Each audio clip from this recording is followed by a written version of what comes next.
2007चा जो बॉम्ब ब्लास्टचे सगळे विक्टिम्स माझा सोबत आहे. महेंद्र पितळे जिनका बाया हाथ इसमें चला गया, रमेश नाईक त्यांचा मुलीचं मृत्यू झालं. माझे मित्र चिराग चव्हाण चार्टर्ड अकाउंटंटचे विद्यार्थी, हिथून खालचा पूर्ण पाठीमागे लागला पॅरालिसिस. आणि सीएचे विद्यार्थी सीए झाल्याने आता one of the best tax consultant Hansraj Kanojia ज्याचा पाय गेला. आज या विषयावर मी स्वतः देवेंद्र फडणवीस यांच्याशी चर्चा केली आहे. अभी हम additional chief secretary Iqbal Singh Chahal से भी चर्चा की है.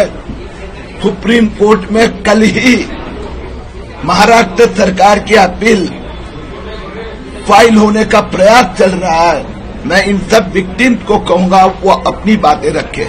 चिराग का जजमेंट था कि all are not the victim, तो ऐसा लगता है कि ब्लास्ट हुआ ही नहीं, तो ब्लास्ट किया किसने? Someone has to be accountable. It seems like it's a collective failure of the entire system. So justice is not delayed, but it's denied to all of them. Especially 200 people जो मर गए हैं, तो उनकी justice मिलनी चाहिए. और जो परमानेंट डिसेबल है, it's like we didn't get justice. Mahendra पिथड़े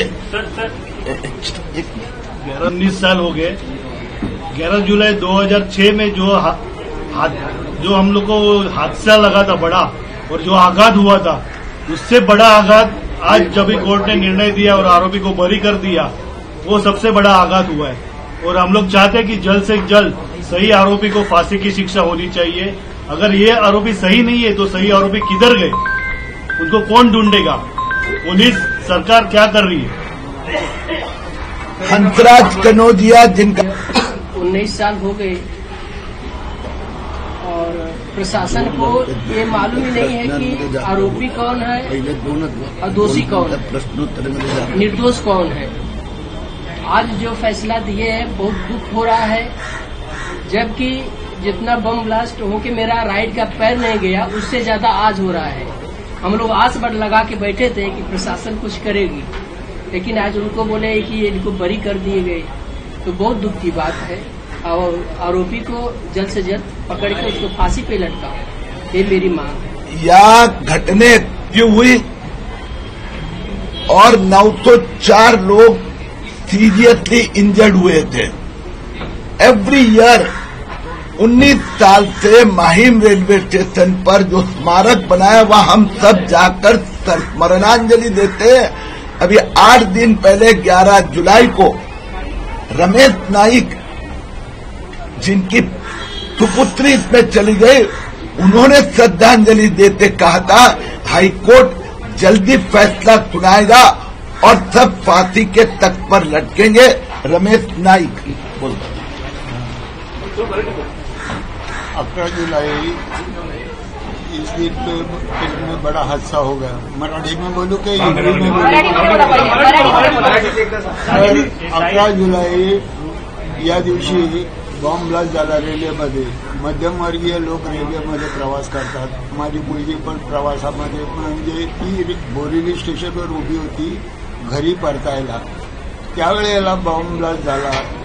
माहीमपासून ते बोरिवली स्टेशनपर्यंत झालं. 7 बॉम्ब ब्लास्ट झाले आणि 7 बॉम्ब झाले आणि त्यापैकी अतिरेक्यांना पकडले गेले, पण धरले गेले.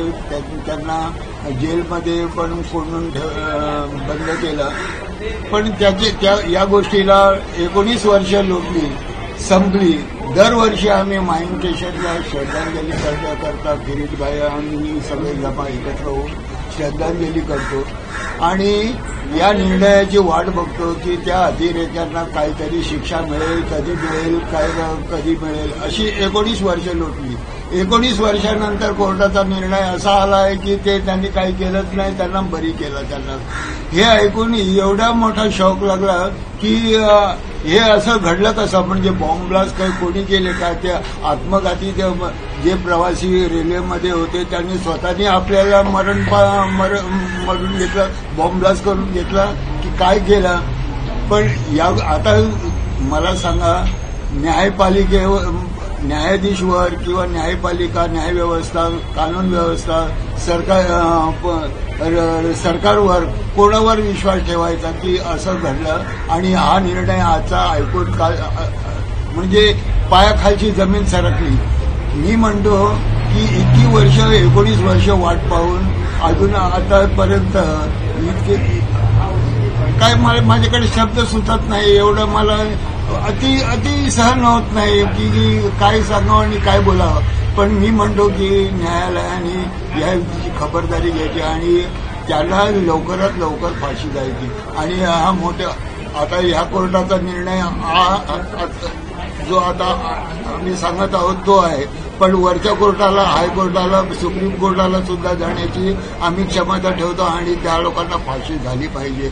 तेव्हा आमच्या मेलेल्या लोकांच्या, मरण पावलेल्या लोकांना त्या आत्म्याला शांती मिळेल असं मला असं वाटतं. नाही वाटतं, मला सुद्धा वाटतं. आम्हाला 19 वर्ष वाट पाहावी लागली, म्हणजे काय सरकार काय करते. एक मिनिट, आता काय विचार करतो. एक असं आहे की जर कोर्ट म्हणतंय की पुरावे तसे सापडले नाही दोषी ठरवण्यात, याला दोषी कोण म्हणता तुम्ही? पुरावे सापडल्या, पुराव्या अभावी जे आहे कोर्टाने असा निकाल दिला असं कोर्टाचं म्हणणं. निकाल दिला असं वाटतं. आता कोर्टाने जर असा पुरावा त्या लोकांना, ज्या कैद्यांना असा विचारणा केली किंवा त्यांच्याकडे पुरावे सादर आमच्या वकिलाने, सरकारी वकिलाने जे सादर केले असतील, ते काय सगळे म्हणजे गोष्टी लिहिलेल्या गोष्टी आहेत, गोष्टी रूपे. चिराग चव्हाणला एक मिनिट, चिराग चव्हाण विस्तृत उत्तर देणार. Seems like a collective failure, Marathi किंवा हिंदी, एक कलेक्टिव फेलियर जैसा लग रहा है. समवेयर किसी को तो अकाउंटेबिलिटी लेनी चाहिए. अगर जस्टिस जुडिशियल बोल रहे कि हम अकाउंटेबिलिटी नहीं लेते, ये लोग गिल्टी नहीं है, तो we need to ask investigation team कि वो लोग अब तक क्या कर रहे हैं. अगर इन्वेस्टिगेशन टीम बोल रही है कि यही है और जस्टिस ये बोल रही है, तो we need to apply to the Supreme Court and see how it goes. पण जो काही तपास झाला या प्रकरणामध्ये, त्या तपासावर तुम्ही समाधानी आहात का? अगर judiciary is not satisfied, how I can be satisfied? They are saying they are, not guilty. How I would know? सवाल ये है कि कोर्ट ने एक ऑब्जर्वेशन दी, जिसमें सबसे अहम ऑब्जर्वेशन ये थी कि जेल आइडेंटिफिकेशन जो है, जो प्राइम विटनेसेस थे, उनका जेल के अंदर जाकर के आतंकवादियों को या कथित आरोपियों को आइडेंटिफिकेशन नहीं कराया गया. इसके अलावा जो एविडेंसेस थे उसे. एक minute please, let me disturb you. ये विक्टिम है, दे आर नॉट लीगल और टेक्निकल एक्सपर्ट. ये एक minute please. No but don't you feel that एक मिनट. आज वो इतने शॉक में है, तो let us not start cross them. ये बात तो सबको मान्य है, हमको भी मान्य है कि we are shock. There is something wrong. They are telling no there is something wrong. Other investigation और प्रेझेंटेशन और ज्युडिशरी ऑल्सो. कारण की खालच्या न्यायालयाने यांना फाशीची सजा दिलेली आहे. तो एकदम एडहॉक बोलना कि इन्व्हेस्टिगेशन टोटल फेलियर है और वही इन्व्हेस्टिगेशनच्या आधारावर त्याने फाशीची सजा दिली, तो there is something wrong. And that's why we all, including myself, so for 19 years every year we meet at my station. We want that. तुम्ही सगळं सांगताय, मात्र मग हे फेल्युअर नाहीये का? कारण की तुम्ही सांगताय खालच्या कोर्टाने शिक्षा सुनावली, वरच्या कोर्टामध्ये जर तुम्हाला प्रेझेंटेशन झालं नाही असं म्हणायचं का मला? नो, एवढं लवकर कोणीही रिएक्ट करणं, इन्क्लुडिंग मीडिया, बिकॉज आपल्याकडे ज्युडिशियरी सिस्टम अवेलेबल आहे. अनेक वेळा हायकोर्टाने दिलेला निर्णय सुप्रीम कोर्ट अपील करते, अनेक वेळा रिव्हर्स पण करते. तर म्हणून आता शॉक करेक्ट. आता कोणावरही तासेरे जाणणं की इन्व्हेस्टिगेशन टोटली डिझास्टर. मग खालच्या कोर्टाने सजा दिली होती, मग लीगल रिप्रेझेंटेशन नाही झालं. Whatever there is something wrong, but we are not the authority to pass comment.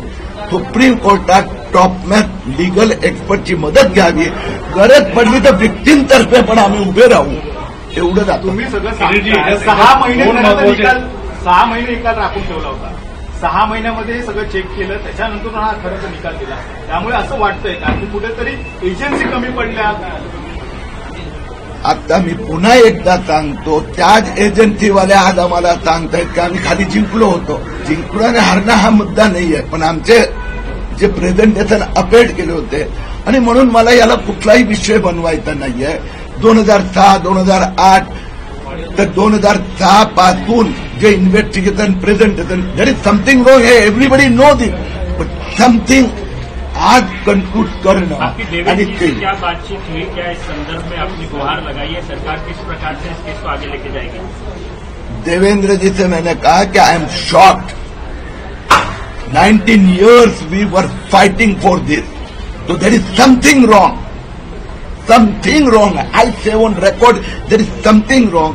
और मैंने देवेंद्र फडणवीस जी से प्रार्थना की है कि टॉप इन्वेस्टिगेटिव और लीगल जुडिशियरी टीम बनाए, वो इसका स्टडी करे कि इसमें सुप्रीम कोर्ट में प्रेजेंटेशन करते समय हम हाई कोर्ट में कहां कम पड़े, वो ध्यान में रखकर सुप्रीम कोर्ट में प्रेजेंटेशन किया. ओके, प्लीज इनका इंटरव्यू लेके इनके ऊपर